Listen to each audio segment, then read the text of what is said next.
If you don't know, I'm Elif, as Shai said, and I'm working in Milan right now for Blank, that is our agency. And I'm going to tell you today I'm going to talk about events that we are doing, which is Isola and Design Market, that are the main events that I'll be talking on about. So it's going to be the case study. I hope it can help you for what you're doing, because I related so much our work with what you're doing in these 3 weeks, what you're gonna present in these 3 weeks.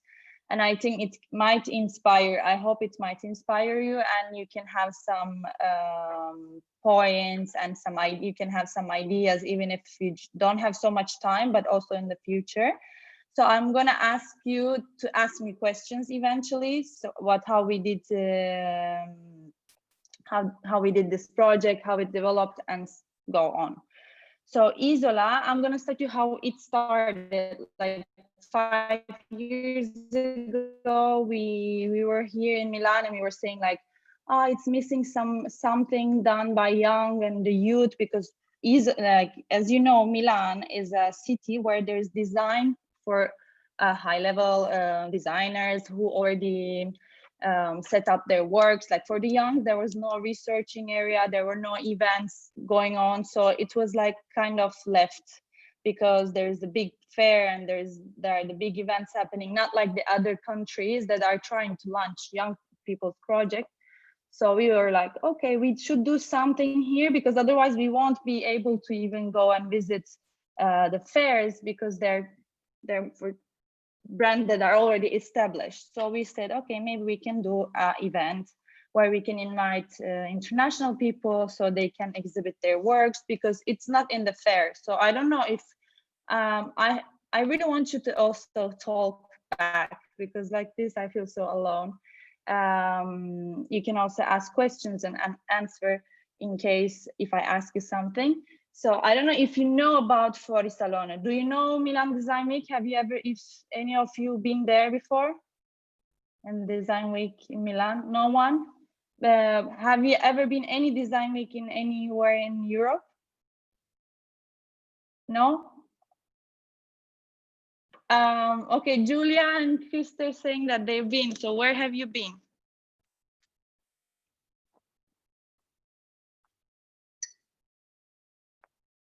You're not connected with the microphone. Don't be shy. I'm just asking because it's important. I'm going to talk about it, so it might help you how you can develop your project. But in any case, if you haven't been, I don't know if you can't log in, or I don't know if their microphone is. I've been to like one event in Oslo, so I mean, it's not a. Oslo, okay. Yeah. I never been there. So yeah. Who else was talking? I've been on a super small event in Poland, so yeah. Okay, so I'm gonna tell you a little bit about what is it, because like this we say, okay, Design Week and whatever. So many people are coming, like there are visitors from all over the world to buy design pieces for their projects. It might be for creating connections and stuff like that. So Milan is one of the most important design week that is being organized. Now they're doing also in Dubai, they're doing in Eindhoven, they're doing also in the Nordic countries. But before there was not this interest in design weeks in the other cities. So now they're doing it to create something for the territory, create people to come for a reason. They come there, it helps also for the tourism, not just for the design. But Milan was not like that. It was like a must for every architect, every designer. It's still a must, actually, that you should go to this fair to have all the inputs and you don't stay behind or what's going on around. Then we said, okay, it's just for the really established brands. So we were like looking for something new. And we started to contact everyone from Europe, from other countries, not even in Europe. It can be, it was from States, we had from India, like we contacted many designers and we did a project without knowing what was going to happen, because we said, okay, this much people can come because it's a big fair, we're gonna do this. It's not in the fair, by the way, it's in the city center. So the projects are like their districts. Sorry, I didn't tell you how it works.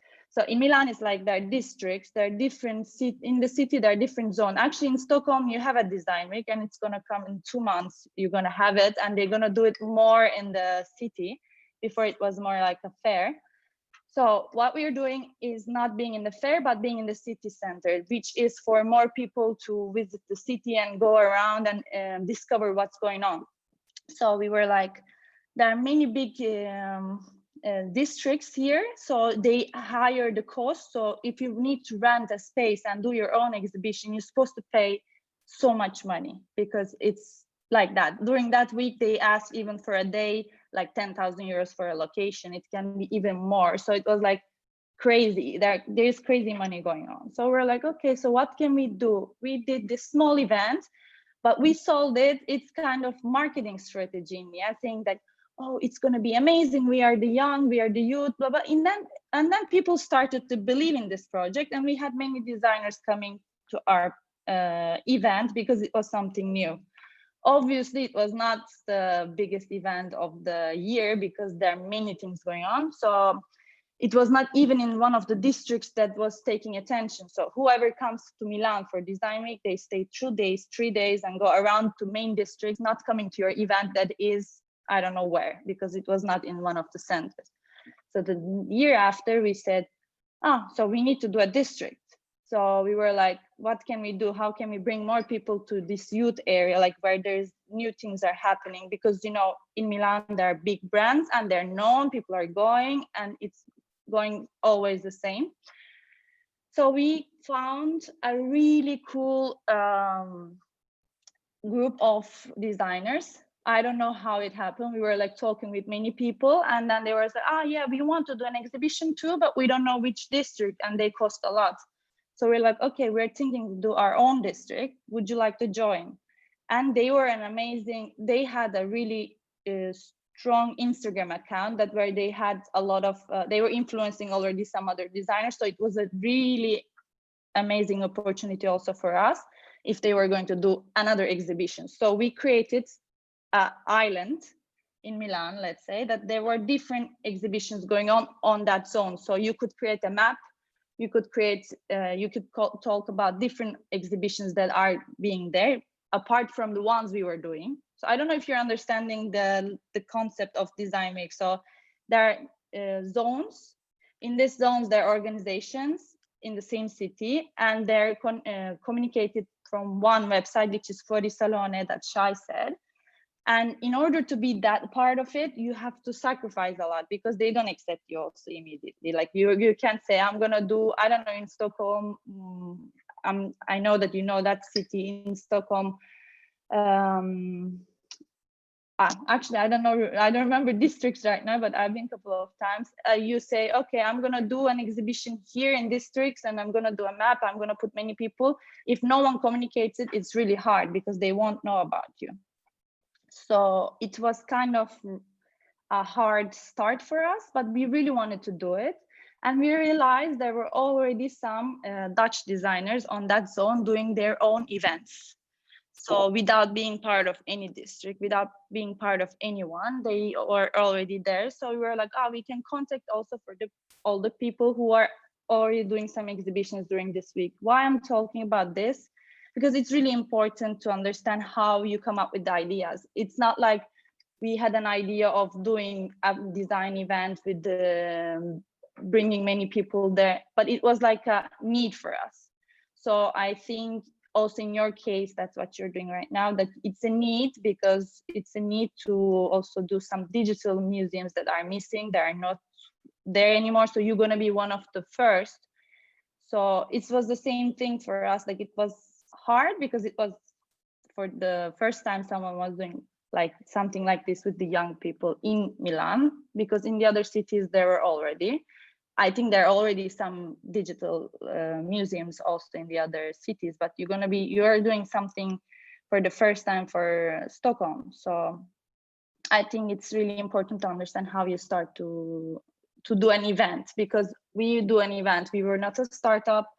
We were not agency who had like so much money to invest. It was all about the idea and like developing one by one.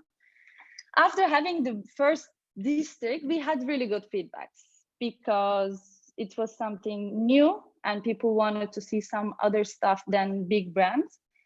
And we had one of really important designers somehow in our exhibition, like me and Design Week. Like, I don't know how we convinced him to take part of our event. And he said, okay, I really don't like your branding. Your district branding is, I cannot see it. Even if we did it with a really good, we thought graphic designer, even if our agency is a creative agency, we didn't do the brandings. I don't know why.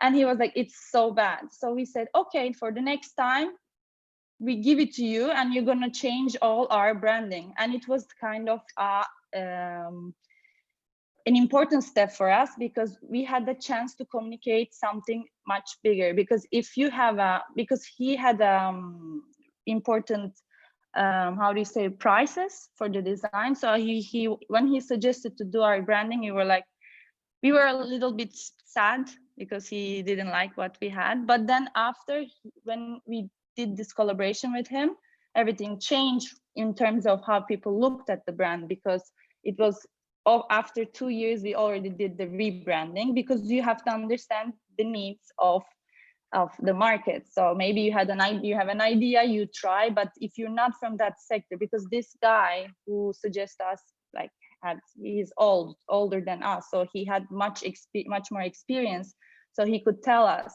what was missing in the project and what could be improved.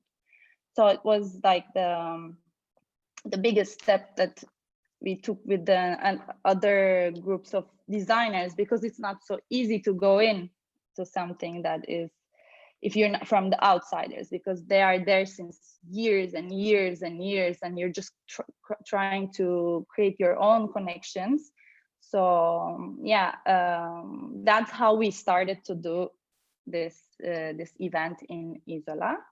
So I'm going to talk to you about actually what is digital in this project, because we didn't do anything digital since last year. So everything was physical, and we didn't even consider, because we didn't have this vision that things can be digital or we could grow as a startup, because we were like, okay, this is an event we are doing 1 week, and then 1 year after we do another event. Like, even if it's a big event, like 70,000 people came last year to see this exhibition. So you have to manage a lot of people, but it's local and you didn't even hear about it because you're in Stockholm, you never visited Design Week, so you have no idea. But then if you do something digital, you can have much more audience and you can reach to many more people that you could not reach maybe in the local wise. So yeah, we thought to do something digital, but I will explain you how it worked, what we did, and what can be useful for your projects, for what you're doing. But I want to ask you if you understood everything, if you have any questions still here about what Isola is actually. You want to ask like anything about Design Week, studies in Milan, if you didn't understand anything. Okay. So if you don't have any question, I will share with you the screen so you can see actually what is Isola Design District and what are we doing now after the lockdown, because this was the struggle that we had before the lockdown for the physical events. It was like hard to find our place. So now I'm going to share you the screen and tell you what actually is Isola now after the lockdown. I don't know if you're seeing my screen. You're seeing, right? Okay, perfect. So basically, we had this places. Maybe I can show you. So no streamings. I'll show you one video to have an idea what we have been doing before the digital events. So I think this is a really short video of the I don't know if my internet is good. No, this is one of the designers. Sorry. And this was a crazy guy who accepted our proposal to do a huge exhibition for the first year.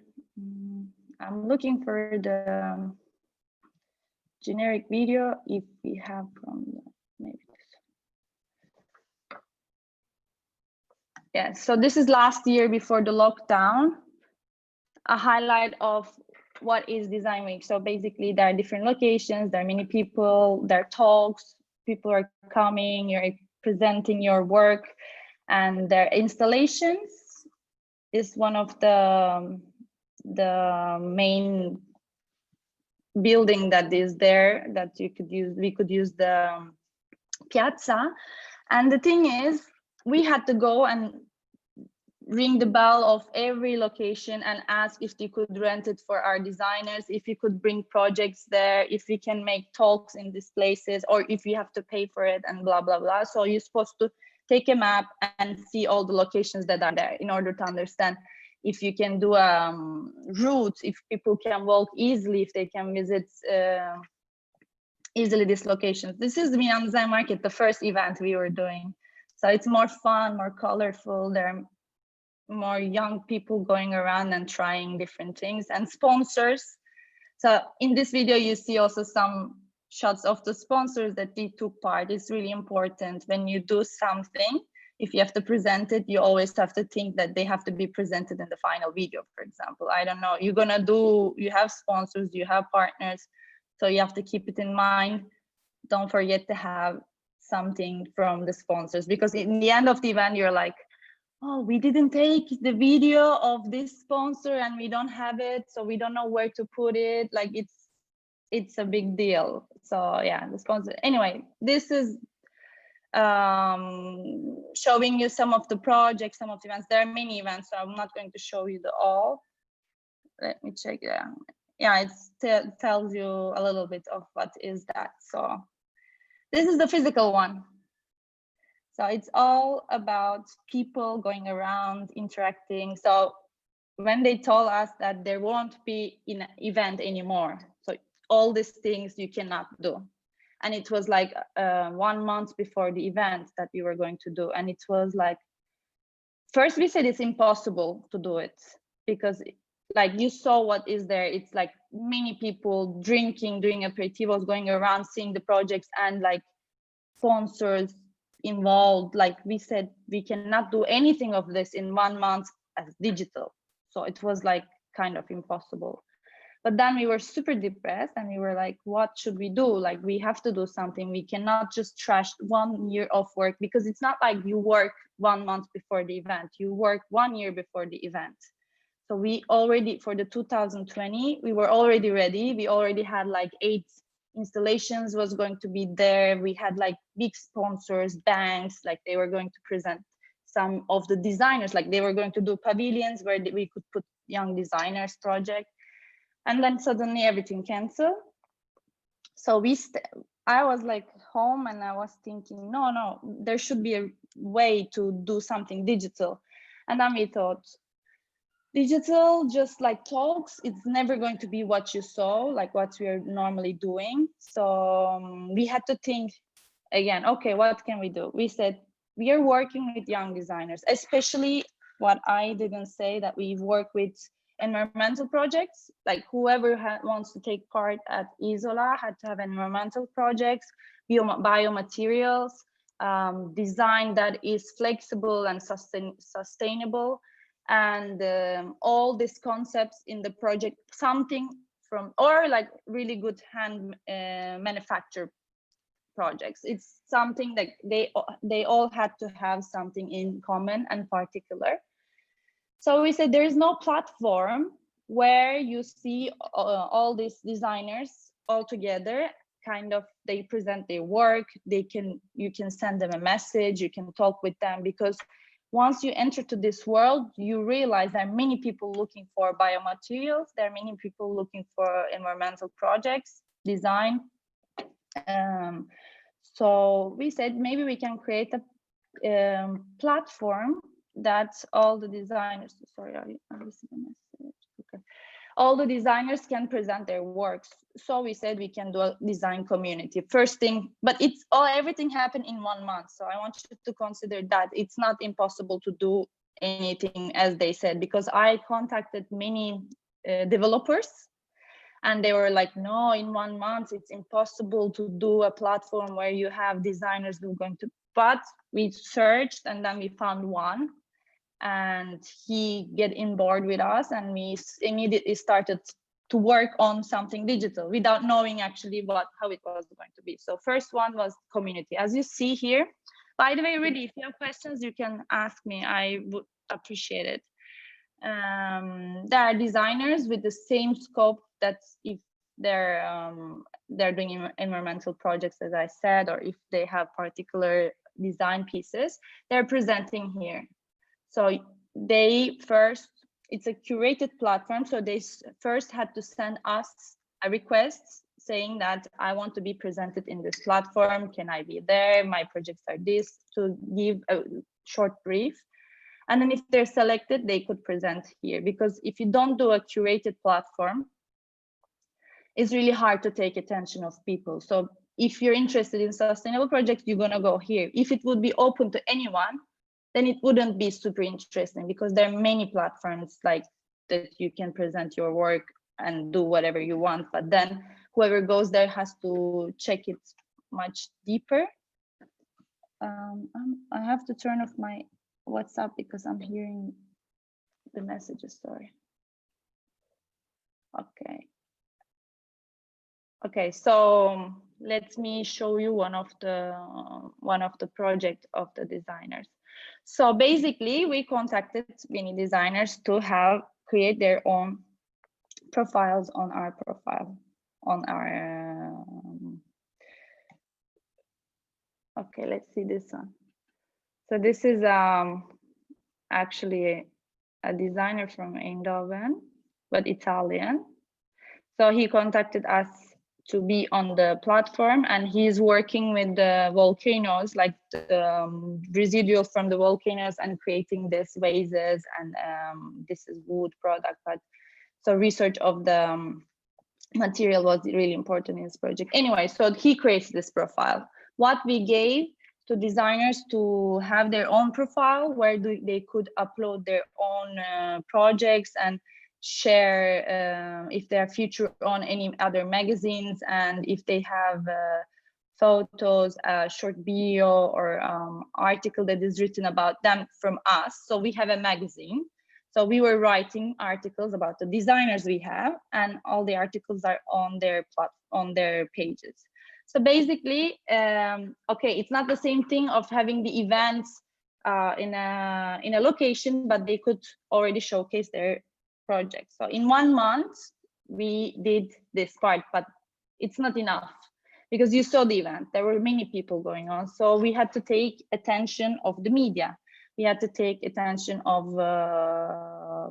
the people who are from this field and say, wow, they did something cool, like we should be part of it. And it was possible with the partners.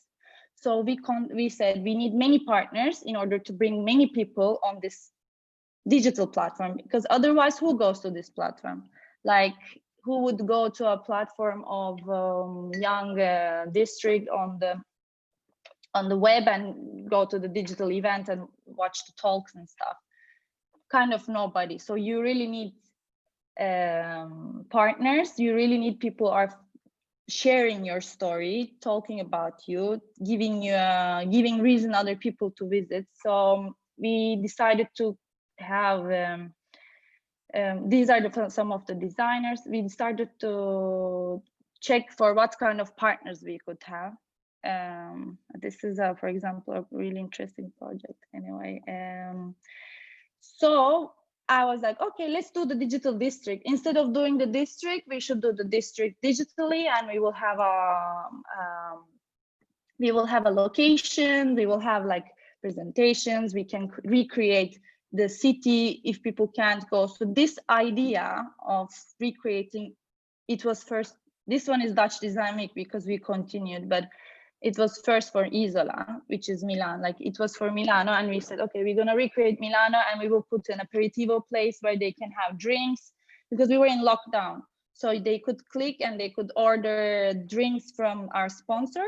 So they could get gin tonic or whatever at 6 after all the events are finished. Like, so they could relive the same things what they were doing during the physical events. But the thing is, obviously, we all know it's not the same thing, and it's not going to be the same thing. But it was a good point to catch the interest of the media or all the other people who were going to communicate about this event, because you create something, you give something familiar, so they feel more close to the things that they are seeing in front of them. So thanks to this, we had also sponsors, because they wanted to create their own pavilions in this graphics, because we had a media coverage. L Decoration was also our partner, so we created their own building. But before everything that before going to there, this was the first one. This was Isola. I don't know if you know.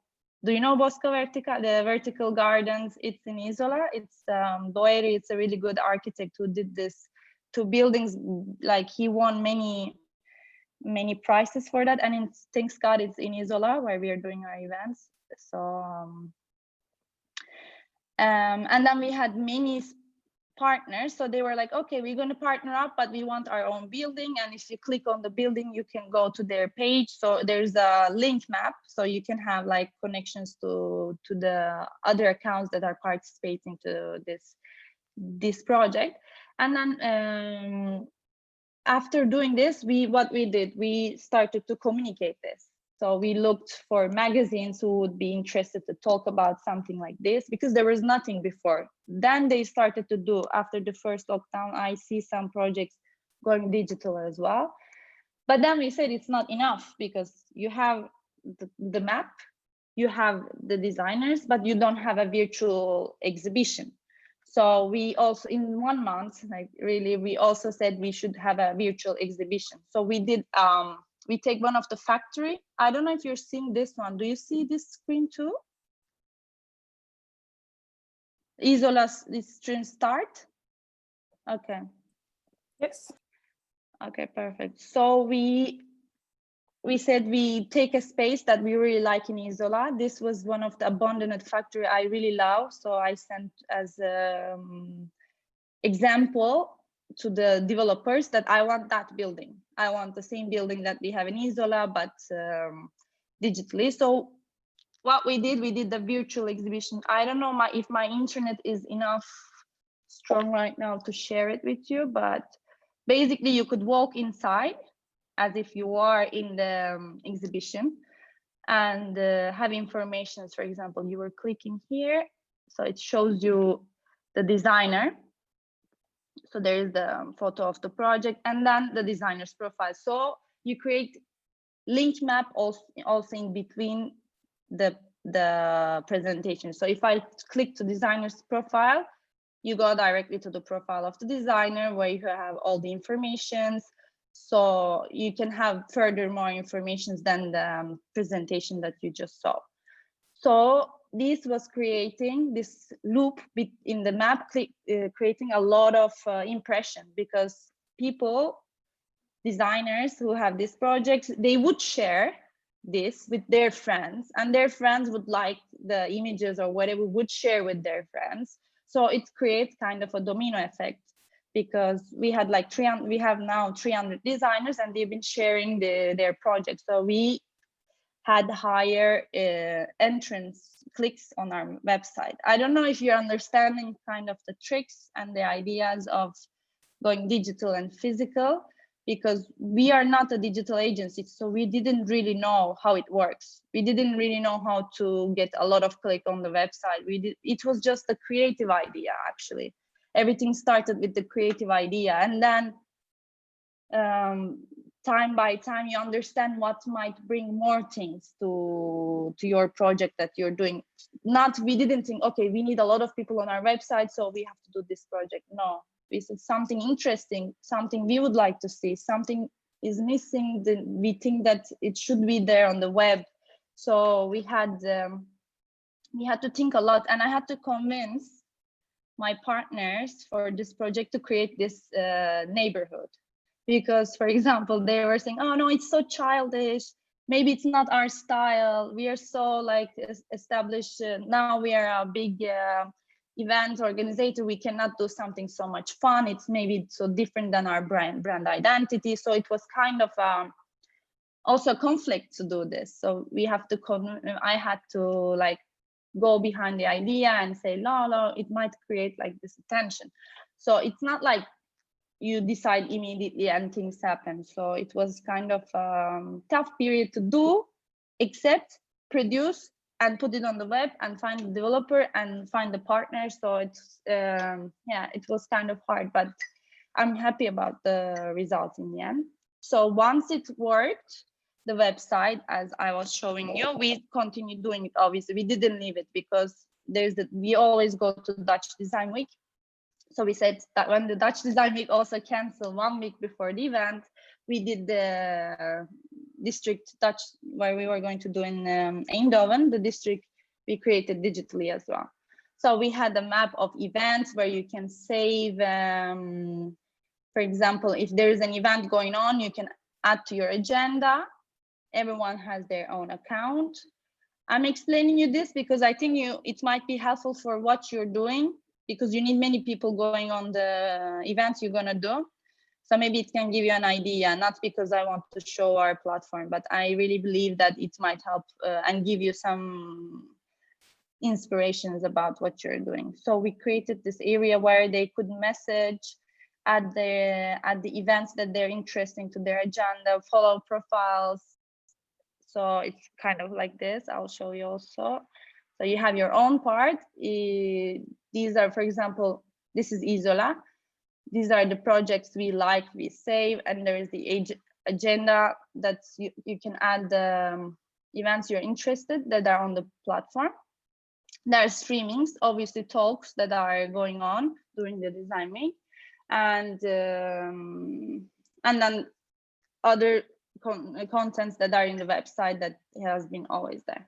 I'm going back here because I want to show you one more thing. So this is from the Dutch Design Week. This is not from the Isola Design Week, because I don't know if you know, in September, there was the event of Dutch Design Week, and we did the same thing, and we created the buildings for each designer. And one of the exhibition was about materialize. I don't know if you are into biomaterials. Have you ever heard biomaterials? Does anyone knows about it?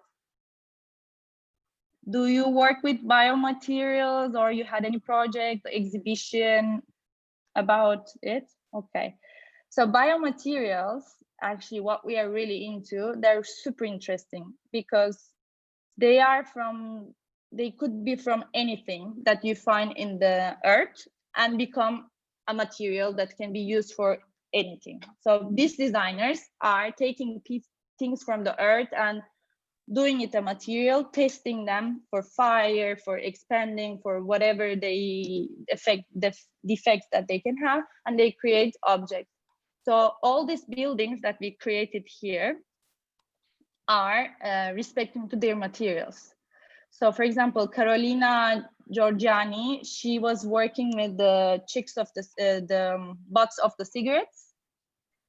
So she created the material out of this is not biomaterial, but this is a recycling project. She did this project out of the cigarettes.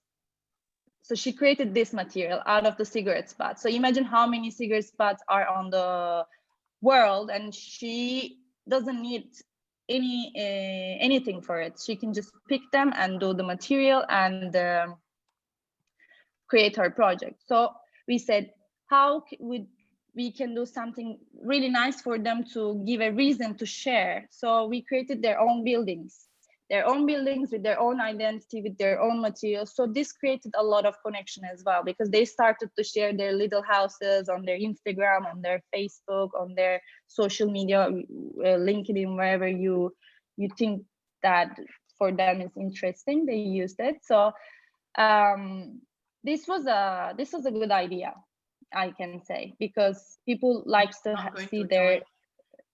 Hi. I didn't. Who is there? I don't know if. Okay. What is?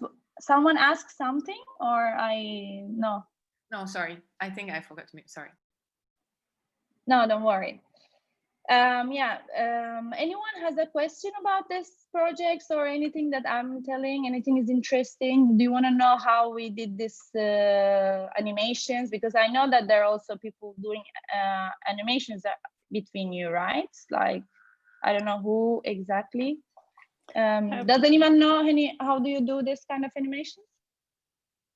No, I have a question about another thing. Yeah. Okay, just a 3D environment that you had that you could go in and into your warehouse or so. Was it like laggy when there's a lot of people in there at the same time? You mean like hard to log in at the same time? If it is like slow, because no, it's not about how many people are in the 3D space, because it's all about your own connection. But you know why the reason? Because as I told you, it was for one month we had to do everything. So we had another partner who had to do the 3D. So our partner is supposed to do a 3D space where it's not 360. So there are two different 3D space. One is like a game space. So you're in the space that is rendering every second. So you're in this space, it's rendering every second. That is really hard. If you don't have a good connection, rendering will take a lot of bytes and your internet. So we couldn't manage to do it on time, because who was going to do the project was a young guy who sold us a really big project, but in the end it's not so easy, because as I told you, like the quality also looks like a game. It was looking like a game. It was not looking so like giving you the information or the quality of the project. So we started to check what could be the alternative. So this one that I showed you is 360. So they are renders from 3D spaces. It's rendered in 360. So step by step, you have to render it before, and the images are put on the platform. So they're image in the end. They're not 3D space. So if you want to do it with the 3D space, you need more time. You need really good developers and a lot of investments, because the spaces who are handling this kind of information and how they say 3D, they cost a lot. Like the servers. Okay, now I know servers. You need a good server to do something like that. We tried it. It can be done. Definitely can be done. That's what I'm always saying. Like, I think right now we are doing demo of digital events. It's like kind of a starting point for them, and in the future we're gonna go and we will say, what did we do? Imagine we were doing 3D spaces with 360 photos. Like, we're gonna say this, but it's at the moment it's like that, and we always have to, I think, learn and add more competence to what we are doing. So yeah, it's not depending on how many people are in it. So do you have any other question about it?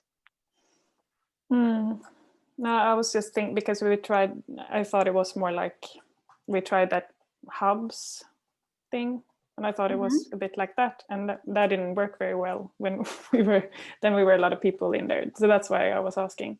But this is another thing then. So no, this is another thing, and I think it's really functional. It's really easy, and you don't need amazing servers to do such a thing. And also, there are free servers for 360 images. So if you have anyone rendering has good rendering skills, you don't need to have any knowledge of development, because you render 360 and you put them in that platform.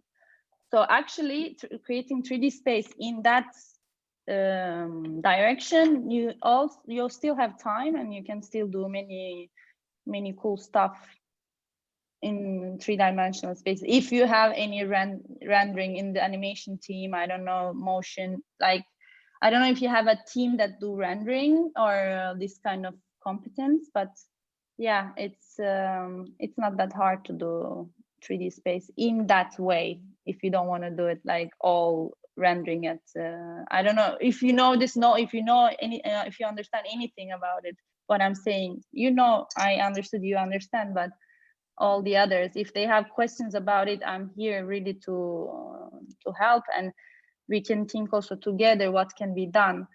In what level you came, if you already had an idea of what you wanted to do. Yeah. Question from the chat by Luisa asking, I don't what see the chat. Software or tools did you use to create the 3D spaces or 360 degrees photos? Okay, yes. Basically, the 3D spaces, there were many different softwares, as I was saying, but it was just a render from, I don't even know where they did the render from, but it can be any program that makes render. They have an option 360. So you just render them. So their images, like, you know, like they look weird.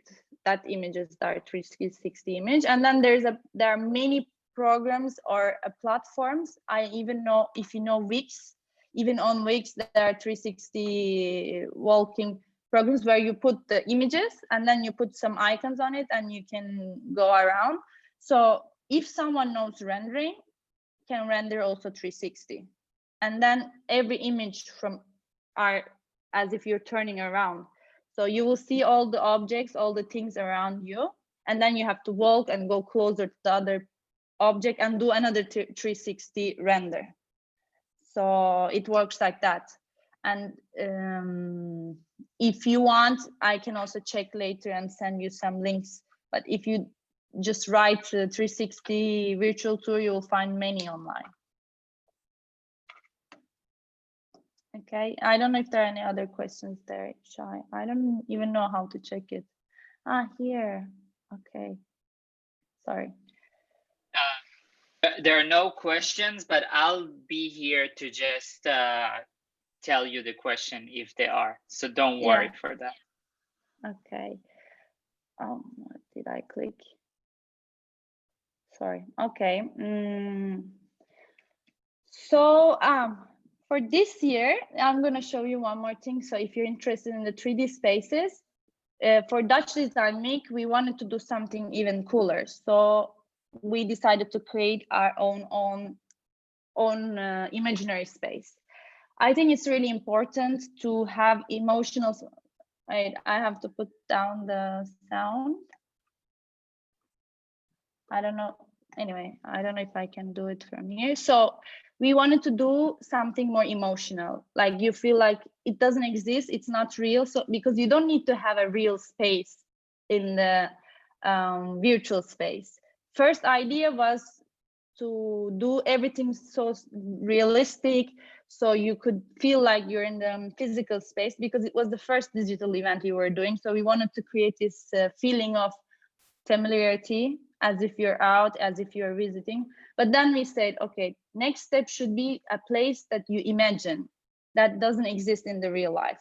So in the digital part, we can create much more experiences than the real life experience we can do, because no one is going to go to a desert to see an exhibition.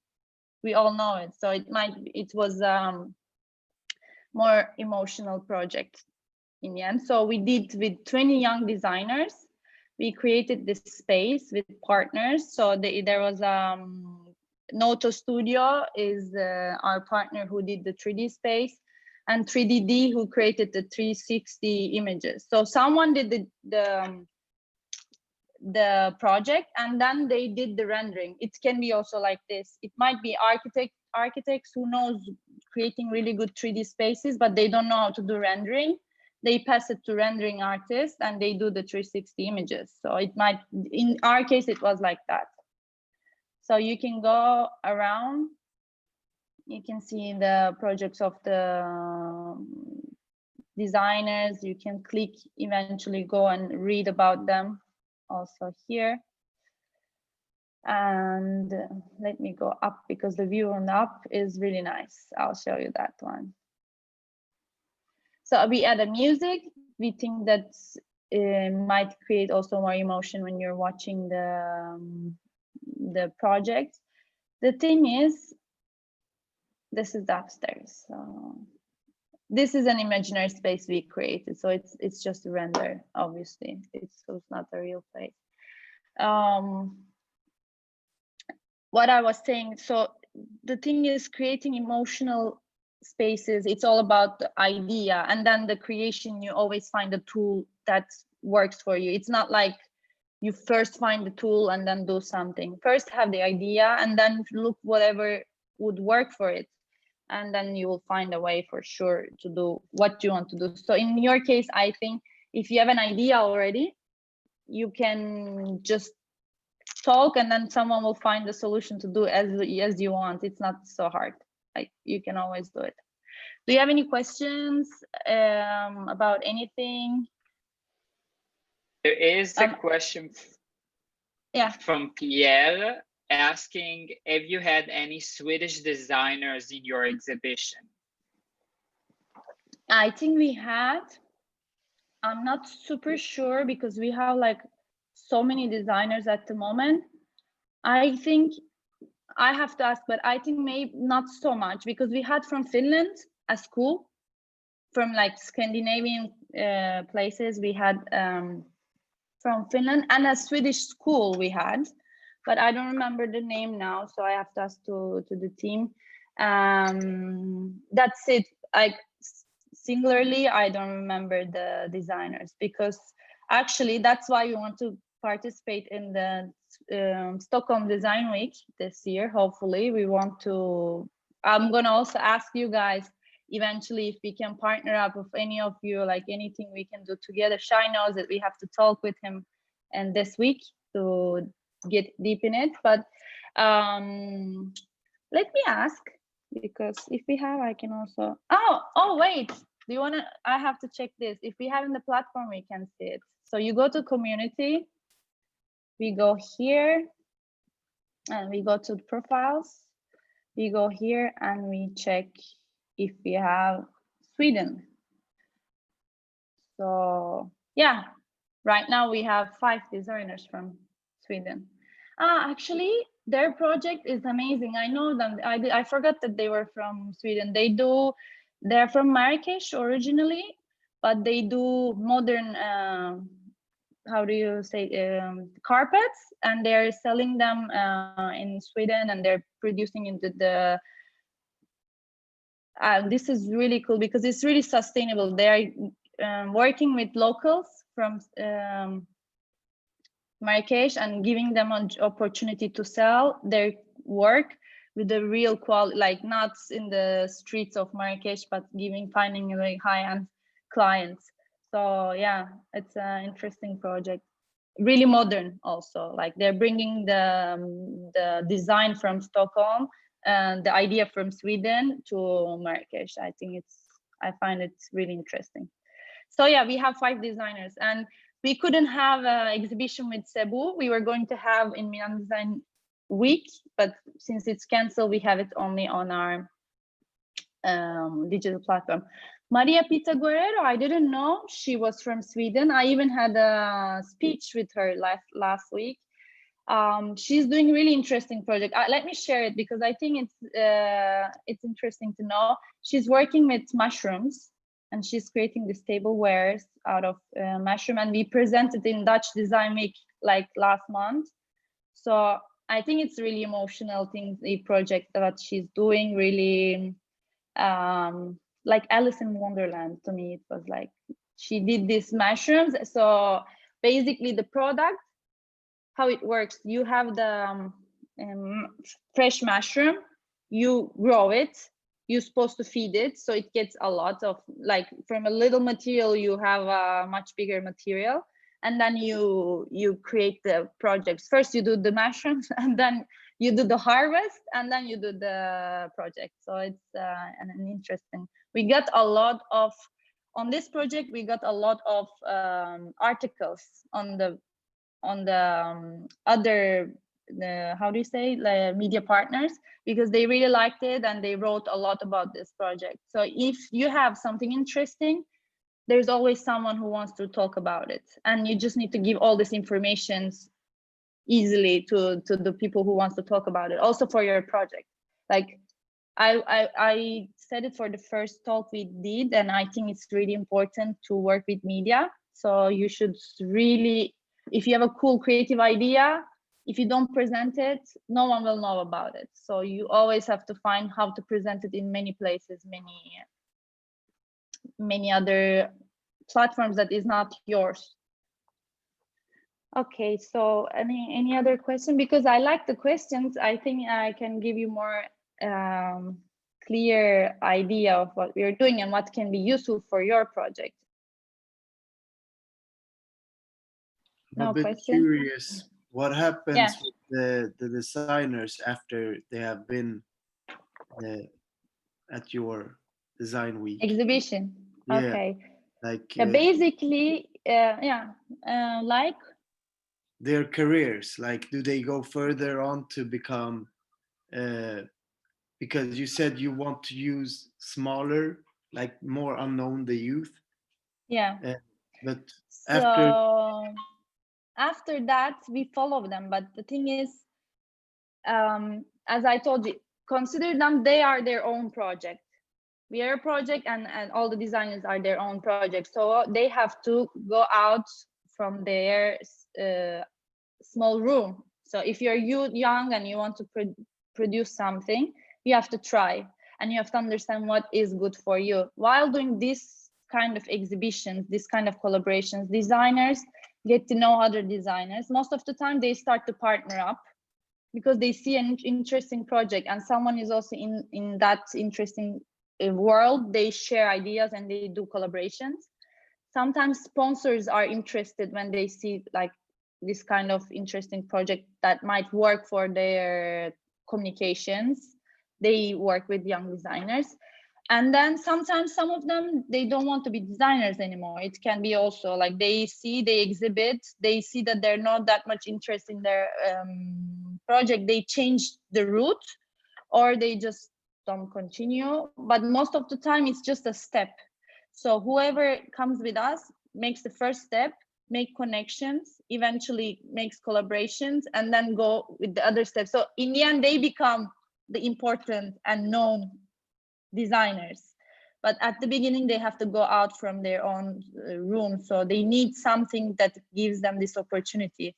For example, the platform is generic, so you can always upload. It's a yearly project now. But if it's design week, like if it's just for the week, we have, for example, we create and we write an article and we send it to many magazines. So magazines, if they're interested, they talk about these designers that we think they should be known by the others. So eventually they get also exposure thanks to participating to this event. Because alone, you don't have all these partners, you don't have all these contacts that you can say, okay, I'm doing this mushroom glass, mushroom cup.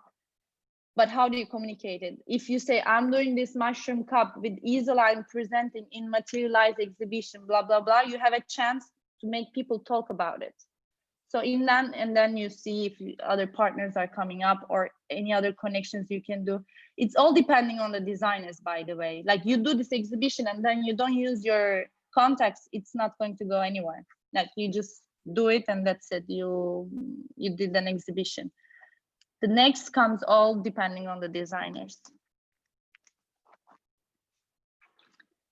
Okay. I wanted to talk a little bit of the animations here because it was one of the biggest tricks we had. And I think in your projects, you can use a lot because this is something actually super simple, but no one used it. It's not something known on internet. I found it by chance how to put animations on the internet in this way. And it was a big challenge. So it's known, it's a file called JSON. And actually there are many people using small animations, like when you change the page, you know, like loading animations and all this like small things they're doing with this, but they're not doing like a real page animation. So it's done on After Effects. I don't know if anyone knows how to use After Effects in your group, motion creators. So you just do your work, and in the end, it's just taking the file, doing the out. You have to save it with body moving. I don't know if you know that plugin. There's a body moving plugin, and you save it, but whatever. Then you just put it on the web, and it works. But the hard part was Puppet. I don't know if you know, the Puppet movement is not seen on the web. So we did this project after 3 weeks of work with motion creatives. It was working perfectly. We saved it. We realized that Puppet motion doesn't work. So we have to do everything in 1 week without the Puppet movement. So you can see the people are walking or going, but their feet are going directly. They cannot do this movement just because of that. So it was kind of funny and scary situation that we've been, but in the end it works. So if you need to do something, it doesn't have to be childish, it doesn't have to be colorful, it can be anything. You can ask me and I would love to help you in your exhibition if you need something. Like if you want to use any animations on your project. I have to take my charger. Wait a second, it's gone.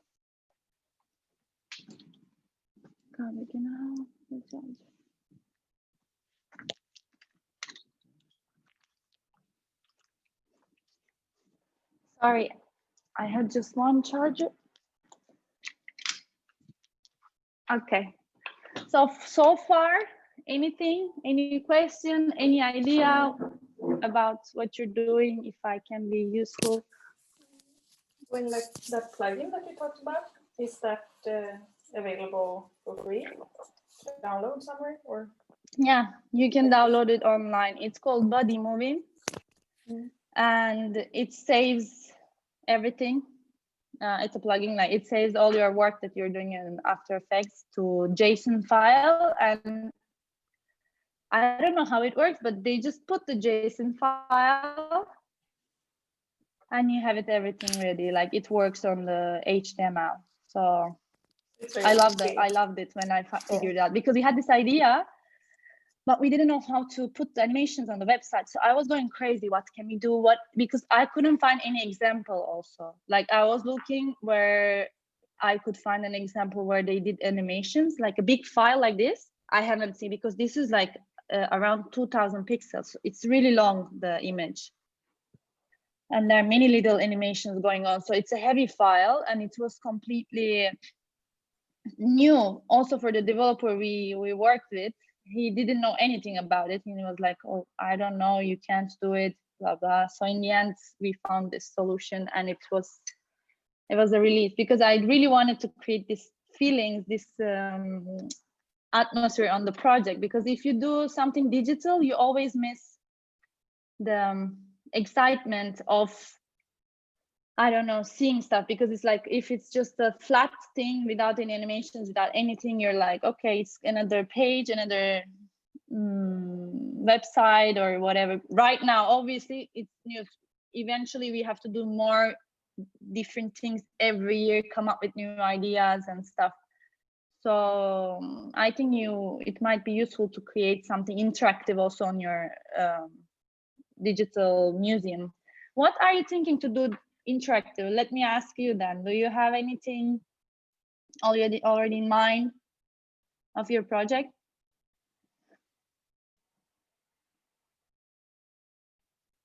Someone can tell me, what are you on right now? No one wants to tell me what. We're still thinking of how. So you don't have an idea of how you want to set up the exhibition yet? No, the concept is there. We already talked. Yeah. It's not quite complete yet. Sorry, I didn't answer before, but there's some sound in the background there as well, so I didn't want to disturb. No, don't worry. Nothing is set in stone yet, but we're looking at some very strong options. So, because I would like to know what are you working really on? What is your idea?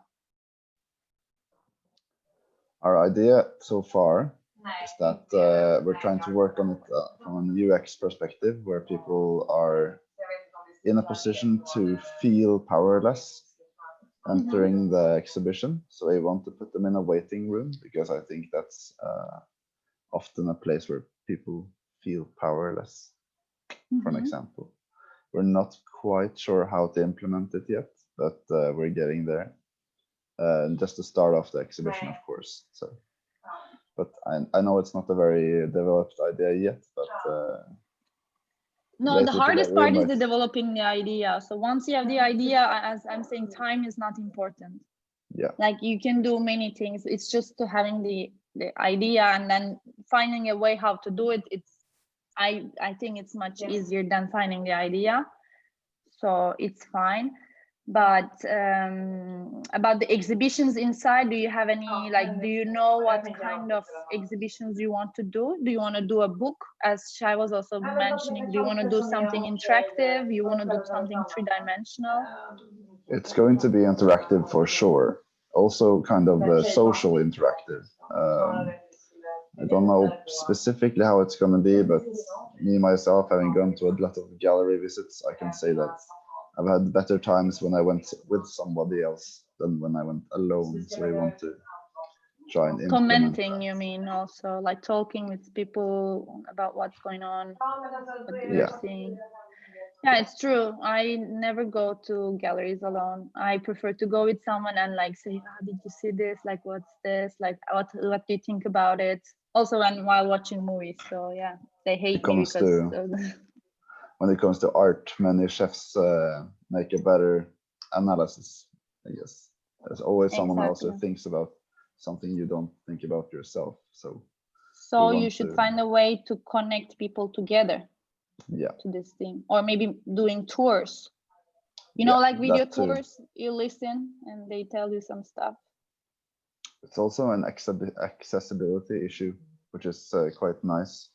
If we can implement audio tours, for an example, and not rely on language or text, like through text, would be beneficial. So that's also high on the list for what we want to implement. Yeah, it's a good idea. I just thought of something that I don't know if you're seeing this virtual point here. When we started this project, we were thinking, what can we do more interactive? So I had this idea, but then we didn't do it, and there is still this point. We might do it in the future, to put some hints in this map. If you click, you could get more points, and with these points, you could get sponsors, free giveaways. So we didn't do it in the end, but it was for creating interaction on the map and staying longer on the page, because you always need people staying longer on the page in order to hire the clicks. And like this, we didn't know anything. Before starting digital, we were all physical, and I didn't know anything about these things. So I was thinking, how can we keep people more staying on the page and spending more time? So this was the idea, to, like, if you would say, find the small cat. So you're supposed to look, obviously it was not going to be a cat, it was going to be a design object, secret installations, like hints, but then we didn't do it. It was too much, overwhelming and stuff like that, but it was an idea. So I'm saying, you have ideas, you want to do things, and then maybe you think that it's not the best on that moment, you don't do it. But interactions and making people curious is important. So I think on the museum, you should focus on this, like what is making your exhibition different than the others? This is we're thinking a lot about it, and I think the greatest enemy of virtual exhibition is that everyday people pretty much scroll through, years and years of content making in minutes without giving it a second thought. And I mean, the challenge is to make them stop and think instead of just scrolling past it. And this is super difficult. Even if we had some cats, we could hide around the museum, I feel. No, I know. It's really, really hard. And I also agree. But I also agree with people, it's not the same thing visiting something physical than just, even if it's a really nice content, you just see it, you say, wow, it's really nice, cool, but giving the emotion is not so easy. So I think you should really think, why would you visit that page? Why would you visit that museum? Like, because you are in target, you are the perfect target of your project. Like, as you know, you're not the target for the design, no one even visits. So probably this wouldn't take your attention. I don't know, maybe from now on you might want to check, but so you are your target, maybe not me. Maybe I don't go to art museums, I go more design, I'm more in design. So you should always ask, would I visit? Would I like it? Would I be interested of what is happening? Because it might be also something completely out of the line, but you said, I would love it, it's cool. So you are the target, so it would work. Like, it's just about understanding who gonna visit you, who is your visitors, and what kind of things you want to do. I think you can do really crazy stuff also, because I saw other speakers, they're like all different, diversity is like so clear. So you can also make people talk about a lot about your project, because it can have also kind of how do you say, like breaking the walls kind of approach. So you can, people might talk, wow, a school from Stockholm and Hyper Island did something like this, because they break the rules. Like, I think it might be also, you should find something definitely to make people talk about. And then of course contents are really important, but for the marketing and the team that we were talking, I think it's the main thing to make people talk. And you know why they should talk, why they would talk, because if you do something regular, you don't give a really possibility to them to talk about something.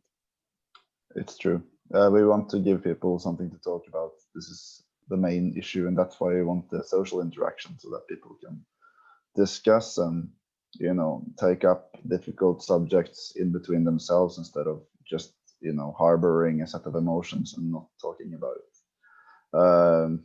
But I think the challenge remains that, like, speaking from the eye perspective, for example, I feel like I'm bombarded with content every day from so many extremely skilled artists and content creators, but it doesn't really engage me that much anymore, because there's so much of it. It's just endlessly huge internet virtual space with so much art, and it's super difficult to make something that's different. That's why it's not just the one exhibition, because that's what happens if it's from one designer. You like the image on Instagram, you see a video, or you see something, and that's it. It shouldn't be like that. And because like that, it's not an exhibition, it's just a project. Like, all these designers that are involved in our project, they already present their work one by, like, individually. But if you put it in a content, if you give a reason, if you give a story, like if you say these are the designers are working on this, these are the designers, so you have many informations, and if you're interested, you go to see that thing. So in your case, you should be the curators. Like, the curation is really important. So if there's a curated platform, people go, and people want to meet the curators, people want to meet what is the behind of this exhibition. It's not just I like this exhibition and that's it. So you should show that it's selected and it's done with the reason, not like there are many contents, many renders, many 3D space singular designers are sharing, but then it's not going to give the same exposure of one platform who is giving many informations from one place. And then this is the first step. So you should, as we were talking with Shai before, it's the first step. So you should not do many things. You just should take attention and launch it. Eventually next year, people should add stuff on it. So it should grow one by one. You cannot just do it and then leave it next year, another idea, another exhibition. I don't think it's useful for digital events, especially because it's not a physical event. So it should have a continuous interface, like a continuous idea. Maybe you launch it but then maybe you said in 6 months this happens. I don't know, maybe for example, it might be that it's a platform, people can also put something from their side. I can design a piece and it might create the installation, so the installation can be finished in 1 year.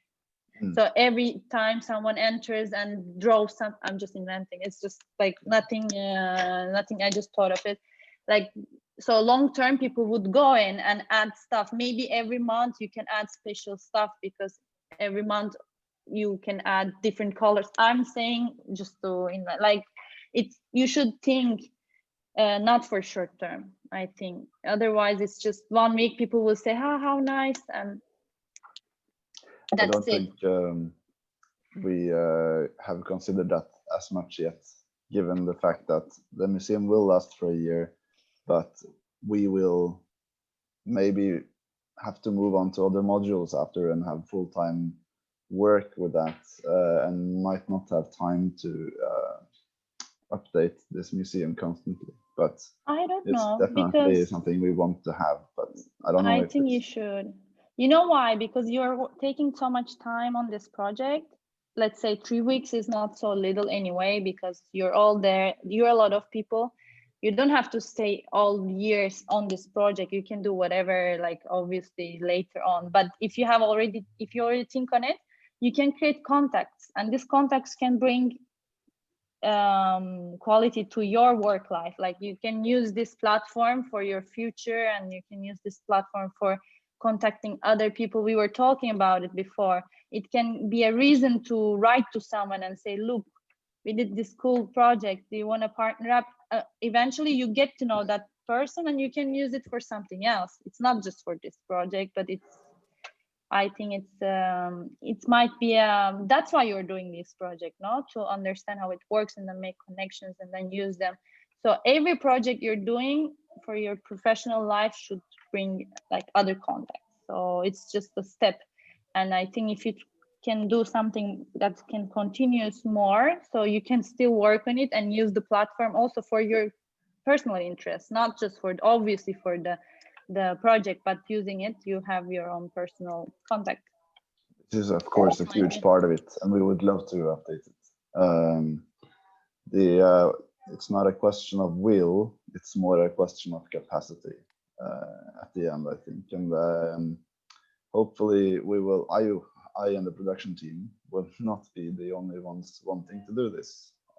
So we will probably have to have a talk in the aftermath of the launch to see how we can sustain it. So you're in the product. Yeah, Shai.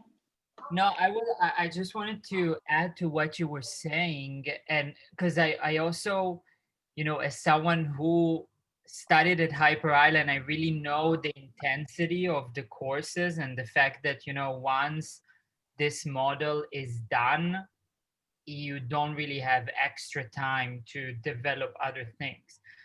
At the same time, to add on to what like Elif was saying, this like thinking in a long term, it's really important, not only for like your personal development and your development in this course, but actually in life in general.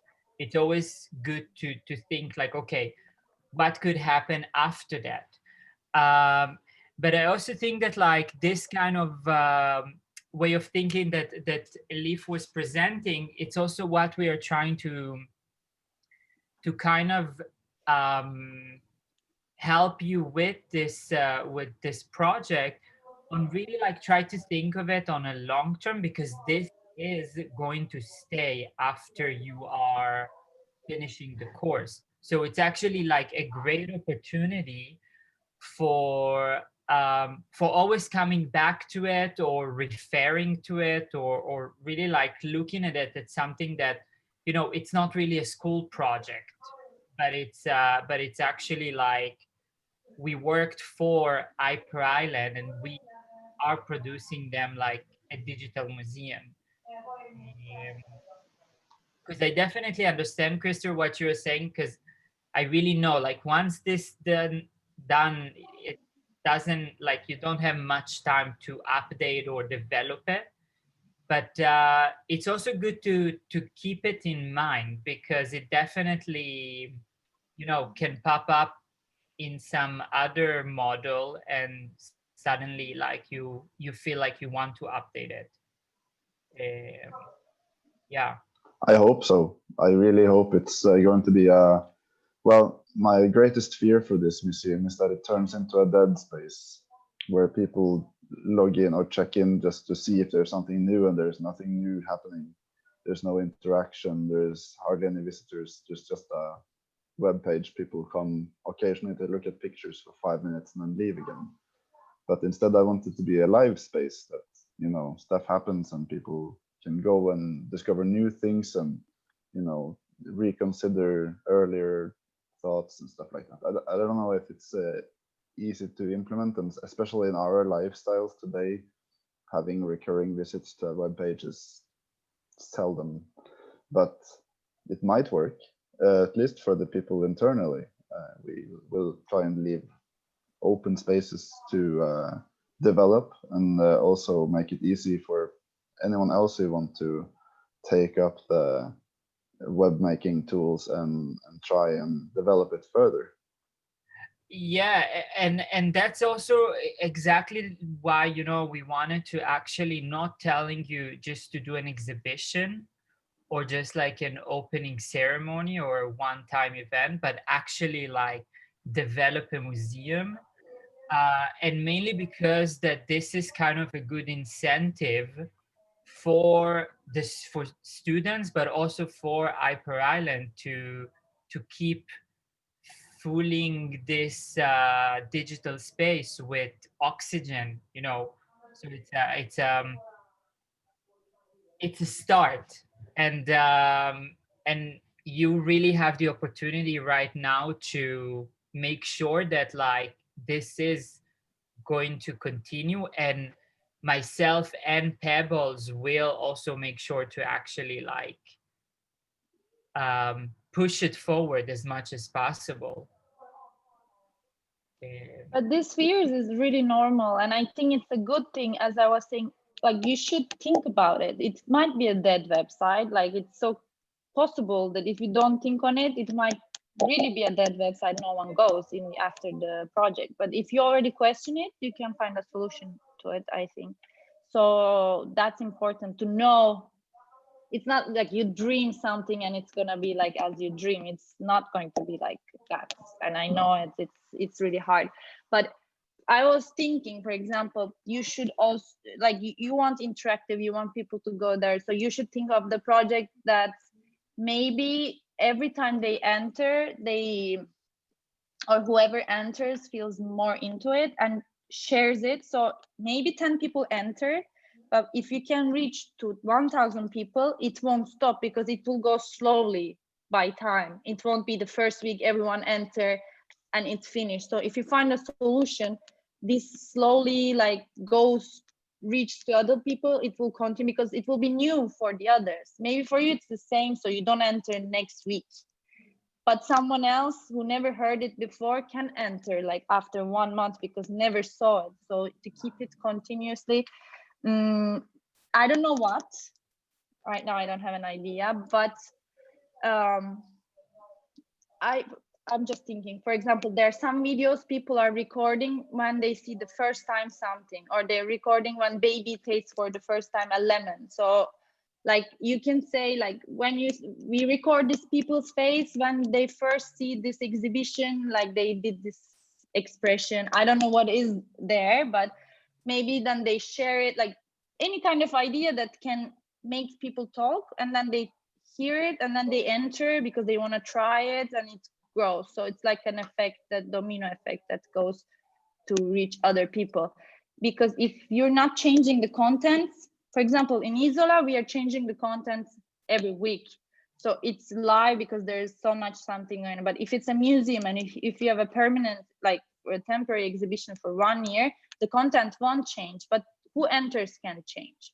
So you should find a way to reach more people to enter, except from your circle, how to reach that other circle. And maybe it can be even different talks during the year, different workshops that bring more people there. Maybe the exhibition is the same, but you make people talk about it anyway. I don't know. It's just an idea. I'm just telling you what I think about something that is not there yet. I agree with you. I hope it's going to spread like that slowly and like as a, you know, like a mold ring or a mushroom ring, you know, along the edges, that people will try and spread it to their friends, like a cascading effect. But I mean, it's kind of a depressive point of view, I guess, but it's still like these waters are so full of nutrients. I mean, that people go to places on the internet, it has to be so special. It has to be so different. It has to be something you can't get anywhere else, literally. And that's what it takes to have a live web page nowadays. I feel like everyone is bombarded all the time. Like there's always so many new things coming on. I hope that this is going to turn into something that, you know, will draw people outside of the normal, you know, live feeds and standard content on the internet. It's hard to do it. Like, even if you have something really cool and standard, you always have to change it in order to bring more people. Even really big websites, they have to bring more contents. But consider this one as a museum, so it's an exhibition. So you don't really need daily 1,000 entrants, but it can be there, so people can visit as if they're going to an exhibition. So you should really create a story. So it will be like I go to enter this and I'm gonna leave this experience. It's not like I'm gonna check out what is there.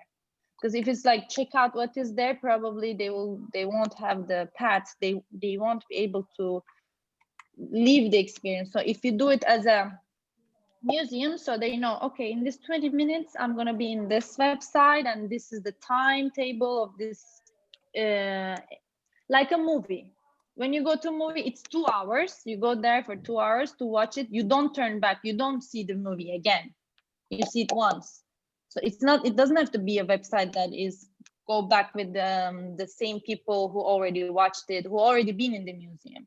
So maybe you can say this is an experience of 20 minutes. I'm inventing, and you need this. So whoever wants to live this experience in 1 year can live it. So go to the website, do whatever, and it should be interesting. That's up to the creative team and what you're showing.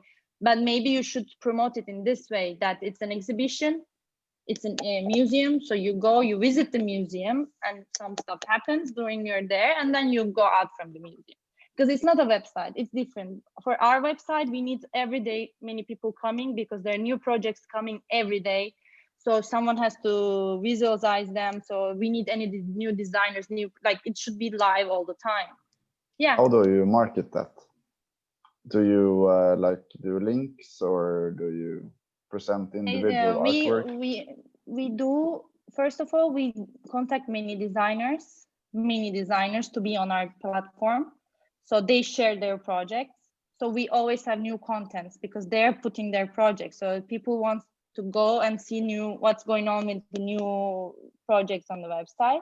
We participate different design weeks, because not only Milan was enough, so we had to create more content. We do collaborations with other design studios. We say, okay, we are launching.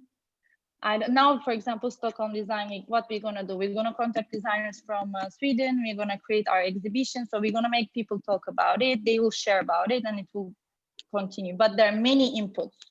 In yours, you are the input. So it's completely different strategy, because you don't have many people putting things on your website or giving you content daily. The content will be done and then has to be communicated for a year, the same content. So the content is really important, because for us, it was the platform was important, then content super important. You have to curate it. You cannot put things, because people care about what they find on the website. It's not like we just we really search, we even reject many projects, but it's something continuous. So every day we are thinking, what can we do? We should write an article about this design week there. We should write an article about this designer. It's super cool, so people see it, blah, blah. In your case, it's completely something else, but it's not impossible to take attention. The creation should be super interesting. Like you say, this is the exhibition. If you want to see it, you have to do this, and you see it with silence. I don't know. You need how do you call this thing? Headphones. You don't need headphones. Like they know that they are taking this experience. I think it might be it's just an option idea that might be functional if you see it as a one-time experience. If you're not going to put contents every day, because I won't go back to see something I already see. To add on to this, actually, like this is also why it's really important to, figure out the purpose and really try to figure out and why is it so important to have a narrative in mind? Because the thing about narratives is that they are subjectives at the end of the day, and they are also influenced by many outer things that influence us during the day or during the year or whatever is happening in our life. And therefore, perhaps, the content is not going to change every week or every month or every 6 months, but if the installation or the artwork is inspirational enough and it really touches the deepest part of humanity, so even if I saw it again and it left this mark on me, so I wouldn't mind to also return and look at it again and actually experience it in a new way. It's the same thing with movies. There are movies that we can rewatch million times, and every time we learn something new. And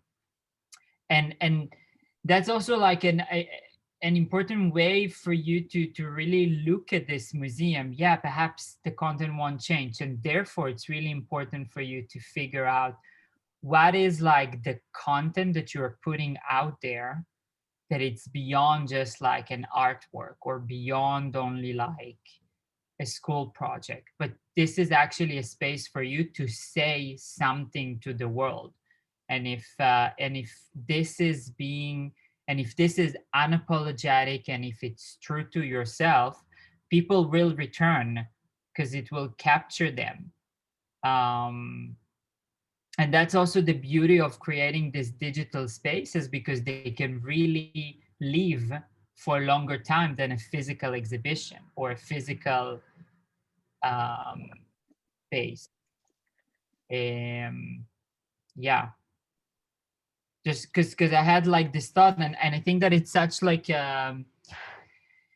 it's such a valid point what Elif is saying, this long-term thinking.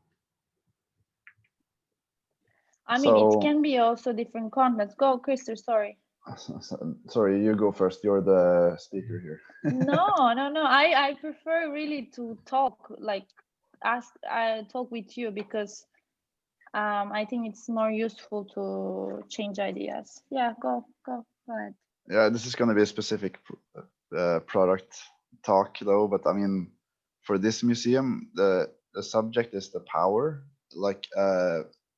alpha humans, beta humans. The entire thing is called beta humans. So we've talked about this a lot in the terms of borders in society and boundaries in society, and how power balance is very shifted towards one side often, that people are either on the inside or the outside.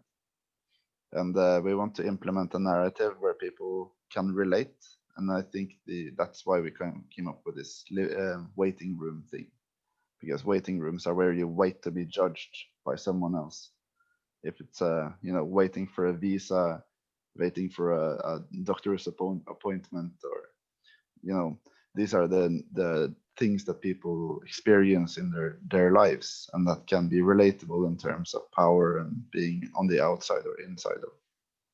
But may I ask you a question? Beta and alpha, what's the difference? Because I'm really not from the art world. Art is something super conceptual for me, So what is it exactly about this beta human, alpha human, and the waiting room? That's what they're going to experience there. The thing is, well, I'm going to try and explain this now the way I understand it, and it might not be the correct way, but the entire assignment is called, or the product is called beta human or beta human, like not the best. It's the secondary. It's a second grade downgrade or Fugazi human. But the essence of the assignment is power. So that means talking about the power in what's different between the alpha and the beta, how this is changing nowadays. So in beta, we mean all minorities, the way I understand it. Everyone who's, being, everyone who's oppressed, everyone who's being forced to be on the outside of society somehow. So you bet these are beta people, like it might be even us. Yeah, everyone's sort of a beta person in some respect. Okay. But so I do guess, you know anyone who is alpha? No, I think that's more like a ideal concept that's really corrupted, that is being pushed by misogynic internet nerds. I mean, I think being beta is more interesting because you're unique, like no one is though. So I think it's not really power. I think even being minor can give you more power. Like you're the only one who knows about this thing. You're the only person who is different than the others. So I don't know if all the minor, if everyone feels weak according to beta people, because I don't know if everyone, do you feel weak? I don't really feel weak or powerful. That's a very developed type of feeling. I can't really relate to in my life feeling either or. Maybe sometimes I feel powerless in terms of standing in front of a huge machine of society that I can't change, but that is an abstract emotion. I mean, it's so really... maybe the idea of the thing that you make people wait in the waiting room. I don't know what happened in that waiting room, but when then they enter, maybe they feel super powerful. So it can be the contrast between what they are having. So maybe that might be also a way to, because people don't like to feel weak. Like I would like to feel powerful eventually. If I'm going to a museum, I would, like if you make me feel weak at the beginning of the exhibition, then I should get shocked by feeling super powerful or something like that. So you make sure that you can do this difference when they go in to see the exhibition. This is also the sort of the narrative, that you go through these phases of being weak and the feeling not good about where you are, to being a place where you feel better about where you are, where you have learned something and gone through art and information about other people's suffering, I guess. Not that you feel better because of that, but because you have learned something. I understand. Like an education center almost. I have a question for Christer. Yeah. Yeah. Have you thought about having like a comment space where people can leave comments under each? This is definitely a thing we have not implemented, but it's something that's on the list to be implemented. We're a little bit, since this is going to be kind of sensitive, thematic, we might need someone to moderate that commentary field so it doesn't fill up with, neo-Nazi spam and stuff like that, just in case. Yeah, you can put a filter for bad words that they cannot be put, whatever. Like you can control it with because if comments are written, you can filter it easily. I think there's a way to do it. But I thought of something when you said if people can comment, maybe like in this waiting room, what's gonna happen? I was thinking, because I always have these ideas when I think of something, I start immediately thinking what can be done. I'm sorry, I don't want to put anything, but maybe it can be input. If you see people, if their camera is on, maybe people can comment of these people thinking what they are, because they have to wait, they have to be there in order to see it, and maybe they consent to show their face, because if you want to see this exhibition, you have to do this, blah blah, I don't know. And then people can comment, and you see what people thinks of you in a waiting room about you, and you will feel judged because people will comment about you while you're there, like this woman looks like this, I don't know, I'm just inventing. Then it might create also you feel powerless. At the same time people write about you, then you go to something else and you feel maybe much powerful because of some reason. Maybe comments change automatically about positive from, I don't know, it might be an idea to create interaction also during the waiting room, because I think if you're going to do a waiting room, it shouldn't be just waiting, because on digital, when you wait, you lose bounce. There's a bounce amount of, like, people go when they see the website is not working or there's something, they bounce out, they don't even go further. It's really hard to take the attention of people, so they should know it's the part of the exhibition that they'll be prompted right away, like somehow moving on. They won't be like waiting as in time, but they will be having the feeling of being in a waiting room. Like maybe there will be a window popping up saying, what are you waiting for? Are you waiting for okay, I thought it was kind of longer. Immigration office? Are you waiting for a job interview? Are you waiting for a doctor's appointment? Like it could be many things, but this is the thing we're working on right now. So how you get in is through like a filter of how you could be judged, sort of. I understand. Oh, okay. Is there anyone from the marketing team here? Like, do they know how to communicate this idea? So this is something that we are working on at the moment, like how to actually translate this into like strategies. Yeah, and how to also like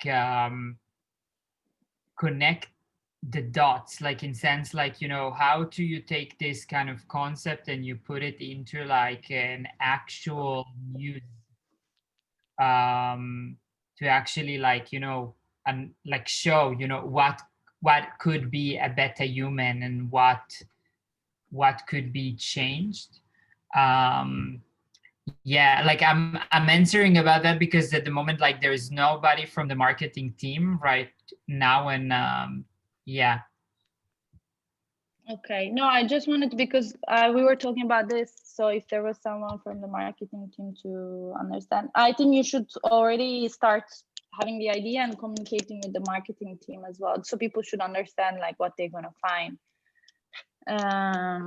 out of this exhibition. So it's interesting. It's interesting to see in how many weeks we're gonna have this exhibition already. How many weeks left? 2 weeks. Yeah.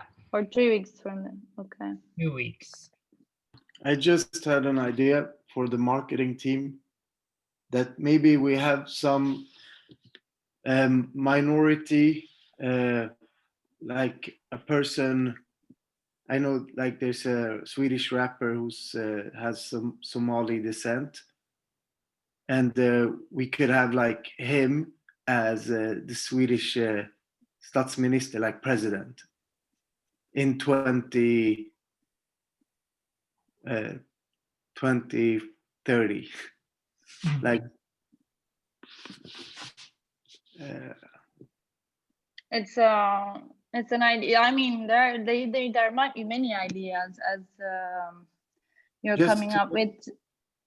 Because all of us, when we create content, we don't have followers ourselves, you know.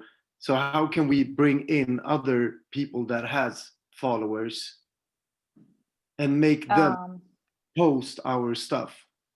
Like that was why I thought of him, because he has a lot of followers, or Could be Sara Larsson as president. She also has like a lot of followers. Yeah, reaching who has followers, making them post about things like, yeah, it's challenging as much as creating the exhibition and challenging to find these partners. But you can also work with small partners, because what Ashai, I was going to tell you also, like we did the digital innovation days here in Milan, like last week. It's one of other projects that we are working on. It was a seminar, was a digital seminar where you have people talks about their experiences in digital platforms. It was really interesting, actually. There, they did with around 40, like we were doing the communication part. So around 40 speakers, we did like graphics for them, writing their names, blah, blah. And they started to share their speech and their talks and their lectures that they were going to have. So it created a lot of impressions, about 1 million impressions we got out of this thing, just because people were sharing their faces with the title, like what speech they were going to do, what they were going to talk about, and their families were, they're making this speech, you know, like it was growing all the time, because they were sharing these images of themselves with the writing and the title of their job. So I think for the opening ceremony, for sure, whoever invited, if you have moderators, if someone is going to talk, if there is this thing, you should create branded contents for people to share and saying, hey, I'm here and I'm participating to this thing.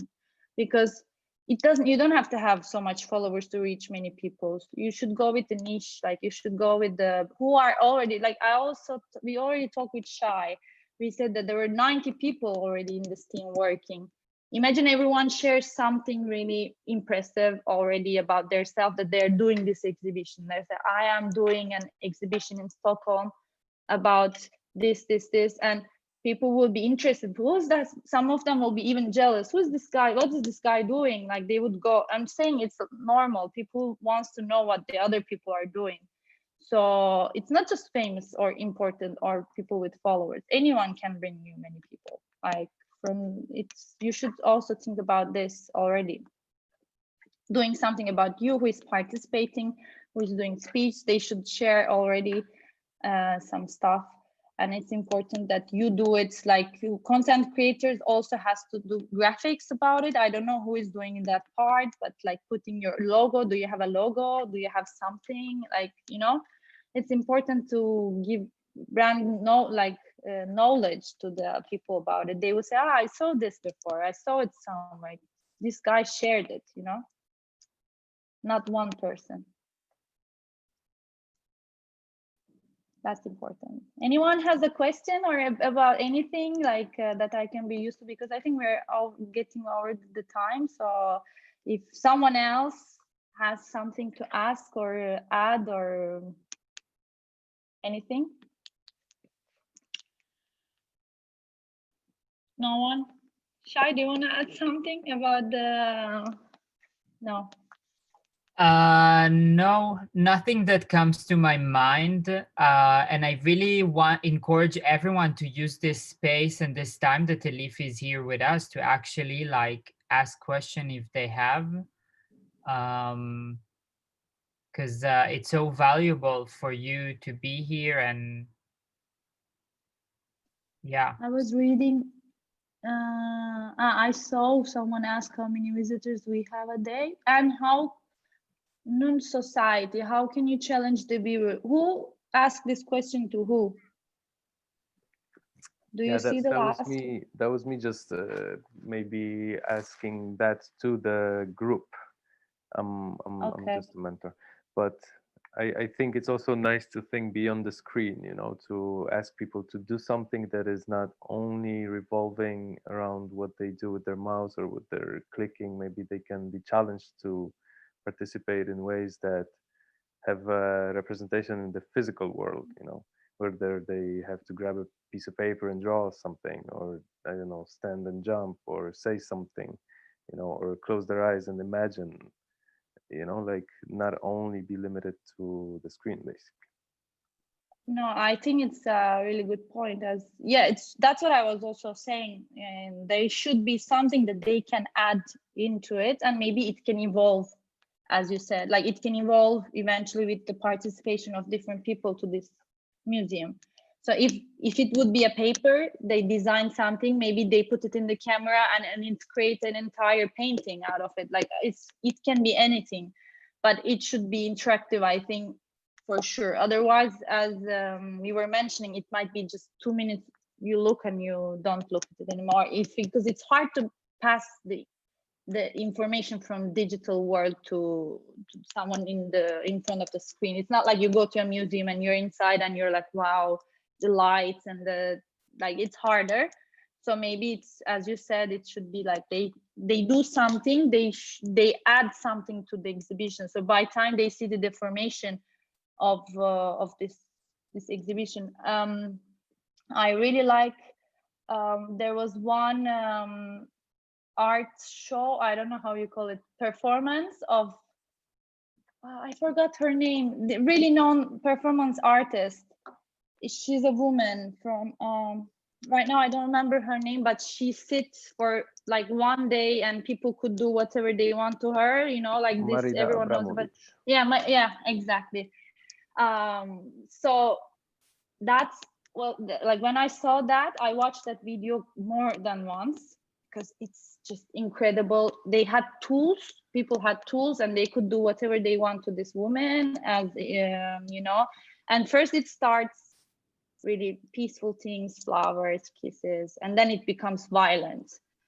And it shows the power actually of the people on other people. Like first they're shy, they're taking their time, and then they're going violent because they have the power and they can do whatever they want to that person because she's not responding. But it's kind of interactive exhibition, I don't know how to say it, but interactive show, and people participated and people talked about this thing. It was super interesting, and it can be done also digitally. That's actually like in the workbook. This is one of the references. Like if you go to the library in the workbook, so in the art section, this exact art performance is there.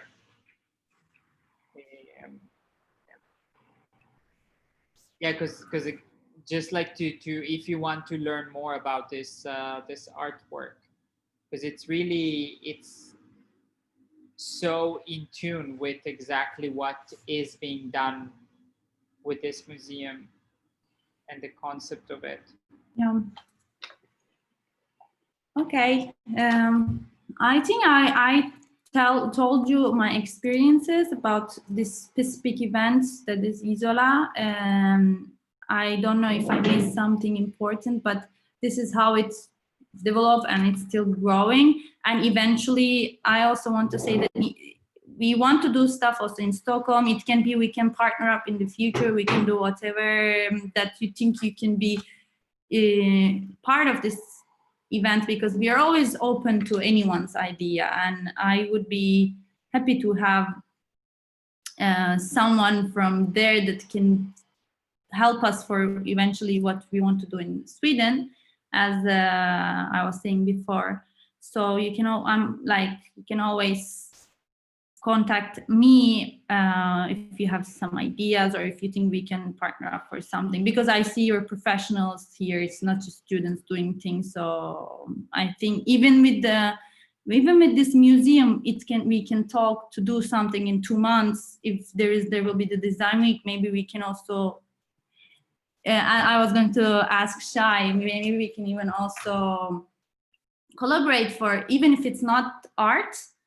There's always art in design. There are many projects that we have, they have art based. So maybe we can also bring more people to the platform with something, adding something to this museum. Maybe a little section, we can do something additional after, if you're into it. So yeah, I'm here for this kind of collaborations. I have a tip for you. For Swedish designers, there's an Instagram that's called arranging things. Arranging. They showcase a lot of different Swedish designers. I'll check it out. Thank you. So,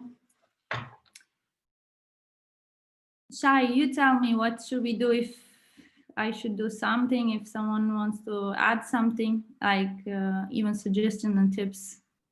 Is there anyone that wants to add something, or that has like any feedback? Or I'll check. I wrote it. I'm gonna check it. Yeah, that wants to use this space before Elif is leaving us for today.